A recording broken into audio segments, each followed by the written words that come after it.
Success is where preparation and opportunity meet. Today's society presents more opportunity than ever before. ShaKen provides the preparation you need to achieve your goals. Our milkshake is designed to give you all the essentials you need to keep you focused and achieve your goals. We vigorously tested different formulas and flavours to find the best mix so you can achieve your full potential. It began with carbohydrate testing.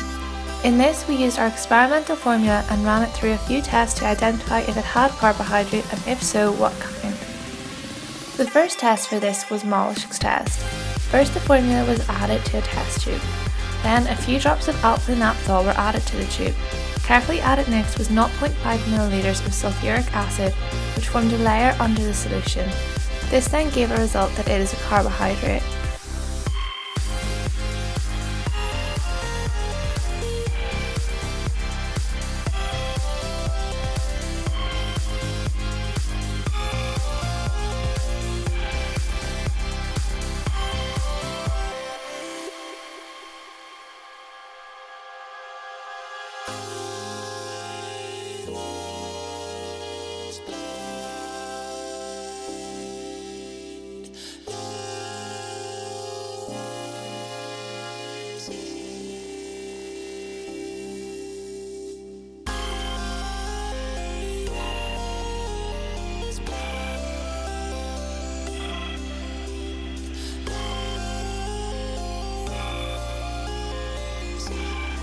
Progressing to the second test, which was the iodine test. This test was repeated for more accurate results. Pipette 2 ml of test solution into a test tube. Add 2 drops of dilute iodine solution. Observe any colour change that takes place. A brown-red colour was produced, meaning it was glycogen.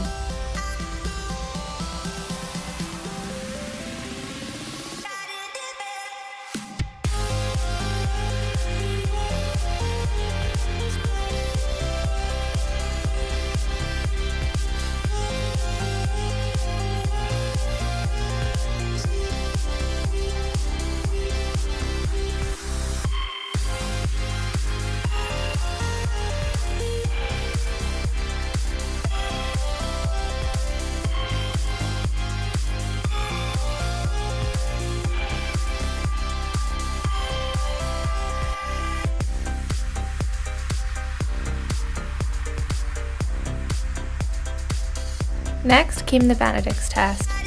This test identifies whether the solution is a reducing sugar or a non-reducing sugar. Pipette 3 ml of Benedict's reagent into a test tube. Add 1 ml of the solution to be tested. Carefully place into a boiling water bath and heat for 10 minutes. No colour change occurred, therefore it was a non-reducing sugar. Next step was the Barfoed's test. This test identifies whether a reducing sugar is a mono or disaccharide. Carefully pipette 2 ml of the Barfoed's reagent into a test tube. Add 1 ml of the test solution. Carefully place the test tube into a boiling water bath and heat for 10 minutes. After 10 minutes, remove the test tube from the water bath using tongs and place it into a test tube rack and allow it to stand. We found it was a disaccharide due to no colour change. Finally, Celluanov's test. Pipette 2 ml of Celluanov's reagent into the test tube. Add 0.5 ml of the test solution. Carefully place the test tube containing the test solution into a boiling water bath and heat for 10 minutes. No result was required for this as the formula was identified as a disaccharide.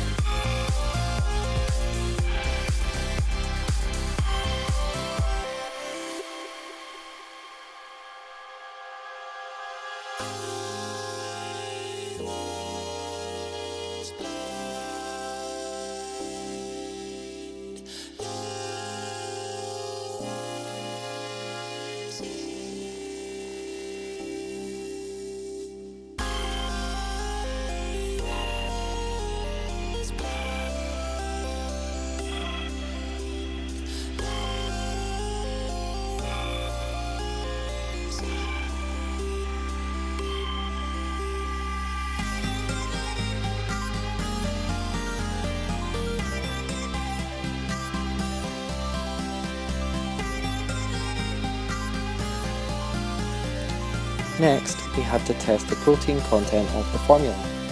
For this, 3 members of the team had to consume the shake and then monitor the nitrogen output. Samples from day 0 before the shake and day 3, the last day of having the shake, were compared in the lab.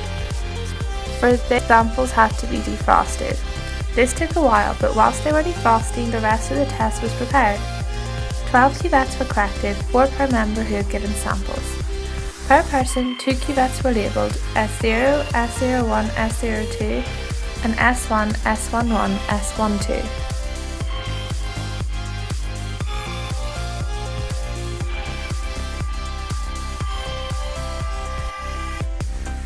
Once defrosted, 10 microliters of the samples were pipetted into each of the cuvettes. S0 contained day 0 and S1 contained day 3. The test was performed twice for more accurate results. Next, 500 microliters of R1 was pipetted into each cuvette.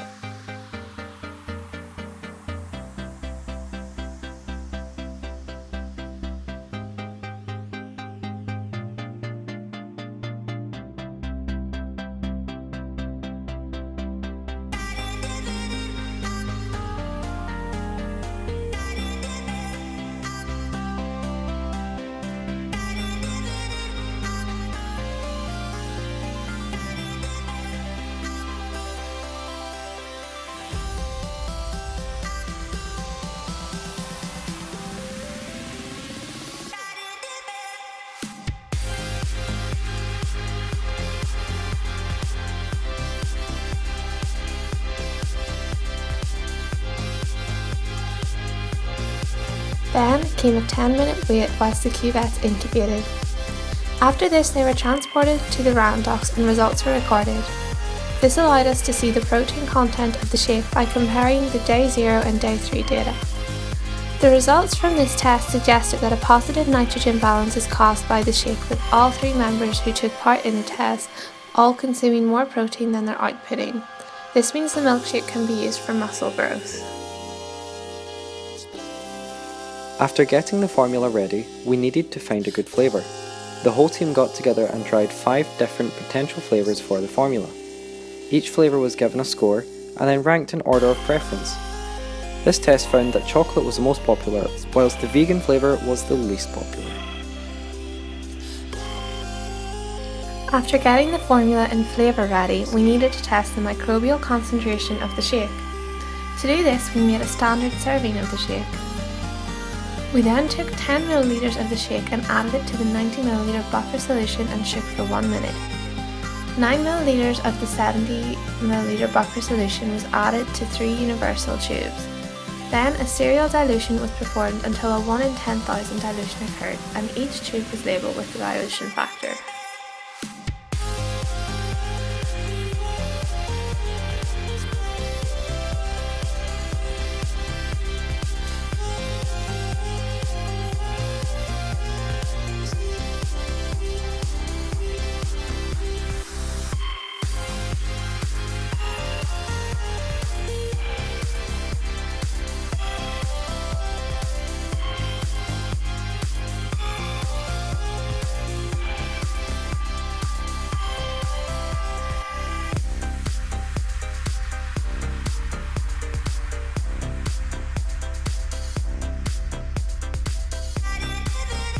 A 100 microliters from each serial dilution was added to 3 TSA plates. The plates were then labelled and incubated for 24 hours. After 24 hours, the plates were collected and the bacterial colonies were counted. This test allows us to see if it's safe to drink the milkshake after 24 hours. The results suggested that after 24 hours you should not drink the shake, as the bacterial count is estimated to be more than 170,007 bacterial colonies.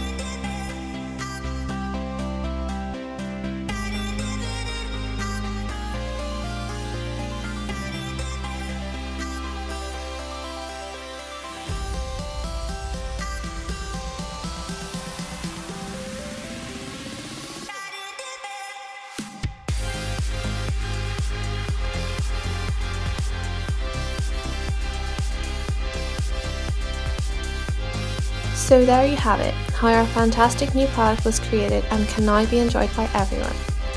Don't worry, not everything is serious. Check out our bloopers. Nah. Yeah. Oh, sweet. Wait, sure, go. Oh, there we go. Finally. Okay. Now, do you push it down to like clicks? I missed this lecture. I'm sorry. Push it down to the first click, not the second one. Is this what we put in? Yeah. Wow.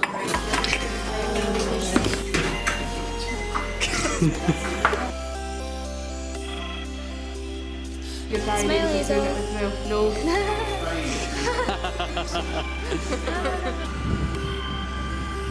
Or what's hyped with it? Is it better doing it this way? I don't know.